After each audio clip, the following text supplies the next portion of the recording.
어, 오늘은 또 중국과 러시아, 미국, 또 일본의 이렇게 대표들이 또 함께 했는데 동북아 평화체제 그리고 다자안보 방안을 찾아가는 노력들이 또 그 정부에서는 가장 중요한 파트너가 통일부라고 생각합니다. 정동영 장관님 축사해 주시겠습니다. 큰 박수 부탁드립니다. 다시 한번 축하드리고요. 이 귀한 자리에 불러주셔서 고맙습니다. 정말 이 시대에 가장 절실한 화두를 이 동북아 평화체제 국가연대 아주 중요한 국제포럼을 만들어 주신 데 대해서 통일부 장관으로서 또 국민의 한 사람으로서 대단히 감사하게 생각합니다. 우리 국민 또 대한민국 정부는 한반도의 평화 공존이라는 절대절명의 그런 과제를 안고 있습니다. 근데 혼자 힘으로는 안 되고 동북아의 지정학적 특성상 우리를 둘러싸고 있는 미중일러 4강국의 협조와 도움이 있어야 이룰 수 있는 평화 공존 또 더 나아가서 평화 체제로의 전환이라고 생각합니다. 사실 지금은 기억 속에 희미하게 남아 있습니다만 20년 전, 정확하게는 21년 전 2005년 9월 19일 베이징의 육자회담 공동성명에서 미중일러 남북은 이렇게 합의했습니다. 사항에 한반도의 항구적인 평화 체제에 관한 협상을 가질 것이다. 별도 포럼에서 관련 당사국들이 이렇게 돼 있어요. 관련 당사국이라면 아마 미중일러 그때는 4개국을 의미했을 것이고 별도 포럼이라는 게 이제 좀 걸리긴 하는데 그게 거기는 토론회라는 뜻이 아니고 협상 테이블이라는 뜻입니다. 그 포럼은 협상 테이블에서 한반도의 항구적인 평화 체제에 관한 협상을 가질 것이다. 어쨌든 그 미일 중로 남북의 최고 지도자의 위임을 받은 정부 대표가 사인한 문서입니다. 저는 그것이 아주 중요한 그 역사 문서라고 생각합니다. 저는 거기서 출발해야 한다고 생각합니다. 그 사조에 또 나와 있는 게 있습니다. 동북아에서의 안보 협력 증진에 관한 방안과 수단을 모색한다. 이렇게 되어 있어요. 방안과 수단. 그러니까 다자안보 협력에 관한 문서로 된 아마 지난 100년 동북아의 이 대립과 전쟁과 갈등의 역사 속에서 최초의 문서라고 생각합니다. 저는 그 당시에 그 통일부 장관 겸 NSC 위원장으로서 육자회담을 한국 측에서 지휘했던 입장에 있었습니다. 제가 당시 우리 측 수석 대표에게 떠나는 순간까지 강조했던 건 다른 건 다 몰라도 4글자는 반드시 이 육자회담 성명에 들어가야 된다. 4글자. 이걸 우리의 최고 목표로 삼자 이렇게 신신당부했습니다. 그 4글자가 뭐냐? 평화체제였습니다. 평화체제라는 이 4글자를 박아놔야 된다 라고 했는데 그 과정이 쉽지 않았습니다. 중간중간 보고를 받으면서 그 남북회담 사무국에 그때 이제 컨트롤 타워가 있었어요. 각부 장관들과 함께 계속 회의를 해가면서 아무튼 그게 이제 미국이 평화 공존이란 말을 굉장히 이제 오해하고 또 싫어했습니다. 그래서 이제 평화 공존이라는 말과 평화 체제에 대한 이제 그 미국 측의 그런 좀 부정적인 입장이 있었는데 그걸 돌파해낸 게 그때 중국 측 대표가 안을 냈죠. 그러니까 평화 공존이란 말은 영어로 하면 peaceful coexistence인데 그거는 받아들일 수 없다 그러니까 그러면 이걸 풀어서 exist peacefully together 같은 뜻 아니냐. 그런데 그거를 한글로 평화공존이라고 이제 북은 그때 완강하게 이제 평화공존이라는 말을 고집을 했고, 제가 이제 21년 전 2005년 9.19를 소환한 것은 지금 그때와는 상황이 달라졌고 구조가 달라졌고 사람이 달라졌지만, 그러나 한반도에서의 평화 공존과 지금 뭐 안팎을 이루고 있는 평화 체제, 동북아의 다자 안보 체제, 이것은 동북아 각국의 이해관계와 일치합니다. 이게 미국의 이익이고 중국의 이익이고 러시아의 이익이고 일본의 이익입니다.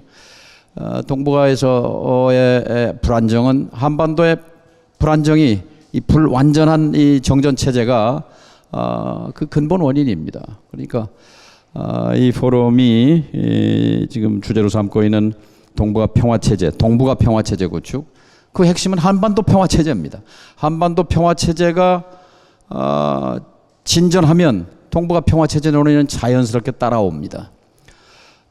그래서 저지난 정부에서 문재인 정부 때 종전선언이라도 만들어 보려고 무진 애를 썼습니다만, 어쨌든 이루지 못한 것에 대해서 안타깝게 생각합니다. 어떻게 보면 저는 유럽 사람들을 보면은 좀 부끄러운 생각이 듭니다. 1차 세계대전, 2차 세계대전 그 수천만 명을 죽고 죽이는 전쟁을 치른 그 증오의 땅에서, 그 참 혈흔이 낭자한 그 땅 위에서 평화 체제를 넘어서 한 공동체를 만들었잖아요. ECSC, 석탄과 철강이라는 전쟁 물자를 같이 생산하고 같이 나눠 쓰자 하는 아이디어로부터 시작해서 그것이 EEC로 가고 EC로 발전하고 마침내 유로피언 유니언으로까지 간 유럽인들의 그 이성과 지성에 대해서 머리가 숙여집니다. 동북아에서는 다른 건 몰라도 평화 공존을 할 수 있지 않겠냐. 그것이 또 이해관계에 다 합치한다면, 그런 점에서 저는 한국의 역할이 굉장히 중요하다고 생각합니다. 어쨌든 한반도 평화 체제에 전쟁을 한 것은 미중 남북이지만, 그러나 당사자는 남과 북입니다. 핵심 당사자는 도우러 온 군대였죠, 미국과 중국은. 그러면 결자해지 남과 북이 그 당사자성에 입각해서 이 한반도 평화 체제 문제에 대해서 저는 주동적으로 임해야 한다고 생각합니다. 그런 점에서 우리 시민사회에서 광범위한 그 공감대 형성, 이 뭐보다 중요합니다. 근데 우리 사회에 여러 군데서 이런 목소리가 들리면 좋겠는데 참 귀한 자리입니다. 이 흔치 않은 자리라는 게 참 좀 안타깝습니다만, 우리 프레시안의 이재호 기자님이랑 한겨레에서 이렇게 와주셔서 감사합니다. 널리 좀 알려주시면 좋겠고요. 오늘 이제 오후 세션으로 이제 GTI Greater Two-Man 이니셔티브가 동북아 평화 체제 구축의 시금석이 될 수 있는가 해서 라다 세미나 박사님이 이제 발제를 해주시고 박찬규 원장님하고 최재덕 교수님이 이제 토론자신데요. 3년 전에 저는 박찬규 원장님과 최재덕 교수님과 함께 GTI의 그 현장 훈춘에서 내려서 그 두만강 철교 바로 앞 그 동네 이름이 뭐였죠? 뭐냐? 방천 전망대에서 참 평화로웠습니다. 그 두만강 하류, 그리고 두만강 철교가 보이고 핫산이 저 멀리 보이고 나진이 저 멀리 있는 그 땅이 정말 30여 년 전에 출발했던 그런 동북아의 평화와 공존을 이루는 그런 출발점이 됐으면 좋겠다는 그런 소망을 가졌었는데, 오늘 이렇게 또 공교롭게 두 분이 토론자로, 저하고 셋이 갔습니다. 셋이 그 현장에 가서. 근데 마침 그때 그때 코로나 말미였는데 그 기차 하나가 두만강 철교를 건너고 있었습니다. 러시아에서 북쪽으로. 그래서 그걸 저 핸드폰으로 이제 휴대폰으로 사진을 찍어서 뭐 SNS 이렇게 올려놨는데 금방 NHK 기자가 전화가 왔어요. 이게 그 코로나 이후에 그 단절 이후에 외부에서 그 러시아에서 그 기차가 건너간 건 처음 있는 것 같은데 이거 보도해도 되느냐, 사진을 써도 되느냐, 그래서 얼마든지 보도하시라고. 그래서 NHK에 보도된 적이 있었습니다. 아마 그때가 아마 처음으로 그 밖으로 그 교통이 시작된 시점이 아닌가 싶은데 오늘 두 분이 또 공교롭게 이렇게 토론을 하시게 돼서 아주 뜻이 깊습니다. 아무튼 내일 모레가 8.15입니다. 8.15 81년 해방이자 광복이자 독립 81년. 요즘 해방이라는 말은 좀 잘 쓰지 않습니다. 어쨌든 해방 80년. 그런데 아직 완전한 해방이 아닙니다. 완전한 독립이 아닙니다.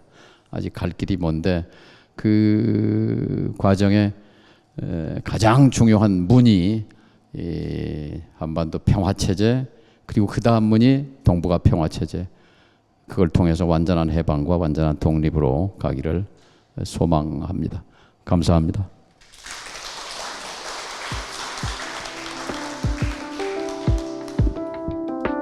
상상력을 바탕으로 항구적 평화체제를 구축하는 것이 필요합니다. 동북아시아 다자안보 평화체제 구축을 위해 모인 이번 국제토론회가 동북아시아 시민사회의 평화연대 구축과 민관 평화외교의 역사적 마중물이 되기를 기원합니다. 감사합니다.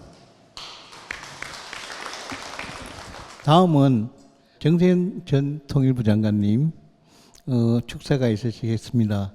장관님은 29대 30대 통일부 장관을 역임하셨고 김대중 노무현 두 정부에 걸쳐 연이어 임명되셨습니다. 이전에 통일부 차관과 통일비서관, 민족통일연구원장, 그 다음에 아마 하여튼 등을 역임하시는 등 한반도 평화와 통일에 크게 기여해 오셨습니다. 그 외에도 소개해드릴 양력이 너무 많지만 생략하고 정세현 전 통일부 장관님의 귀한 축사 들으시겠습니다. 박수 부탁드립니다. 예, 여러분 반갑습니다. 원래 이 공간이 옛날에는 사실은 굉장히 유명하고 매력적인 공간이었는데 오늘 와서 보니까 방음이 안 되네요. 예. 강원영 목사님이 돈을 좀 덜 쓰셨어요.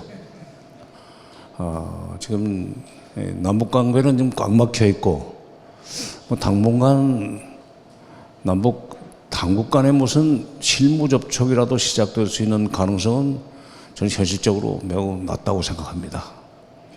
이럴 때는 결국 이 한반도의 긴장이 좀 완화되고 심한 경우에는 전쟁이 일어나지 않도록 하기 위해서는 한반도를 둘러싼 주변 국가들 또는 동북아 국가들이 국제 연대를 조직해서 동북아 또는 한반도에 최소한 전쟁이 일어날 수 있는 가능성을 좀 막아줘야 되면 됩니다. 그런데 현 정부의 지금 그 주변국, 대주변국 외교가 조금 잘못 가고 있다고 봅니다, 저는. 너무 대미 편중성이 강하고 중국이나 러시아와의 관계도 이렇게 별로 그렇게 좋지 않은 상황에서 한반도의 긴장을 예방하기 위해서는 또는 전쟁을 막기 위해서는 민간 차원에서의 국제 연대를 조직을 해가지고 긴장 완화 내지는 전쟁 예방을 해야 될 필요가 있다고 생각합니다. 그런 점에서 오늘 여러 나라에서 오셨는데 먼 데까지 와주신 데 대해서 감사를 드립니다. 그리고 지금 시작은 미약했지만은 끝은 창대리라는 성경의 구절도 있으나 또 중국에서 오신 분들은 아시겠지만은 마오쩌둥이 30년인가 썼던 싱싱지호 커이 리아오엔이라는 그런 제목의 글이 있습니다. 제가 박사학위 논문을 모택동 쪽으로 썼기 때문에 아주 굉장히 감명 깊게 읽었던 글입니다만은 하늘의 불씨가 들판을 불태워버릴 수 있다 하는 그런 뜻이죠. 오늘 시작은 이렇게 미약했지만은 이 운동이 앞으로 동북아의 평화를 가져오는 중심체가 되고 또는 토대가 되리라는 것을 믿어 의심치 않습니다. 이 행사를 준비하시고 이 모임을 이끌어 나가시는 김희교 교수님의 소위 통찰력과 성견지명에 먼저 감사를 보냅니다. 축사라기보다는 저는 감사의 말씀 드리러 왔습니다. 고맙습니다. 예, 감사드립니다. 다음은 전 통일부 장관이시고 특별히 제33대 통일부 장관을 역임하셨습니다. 재임 중에는 중단되었던 남북 장관급 회담을 재개하시고 남북 철도 개통 및 열차 시험 정기 운행을 성사시켰으며 2007년 남북 정상회담과 14남북 공동선언에도 크게 기여하셨습니다. 이재정 전 통일부 장관님 축사해 주시겠습니다. 박수 부탁드립니다.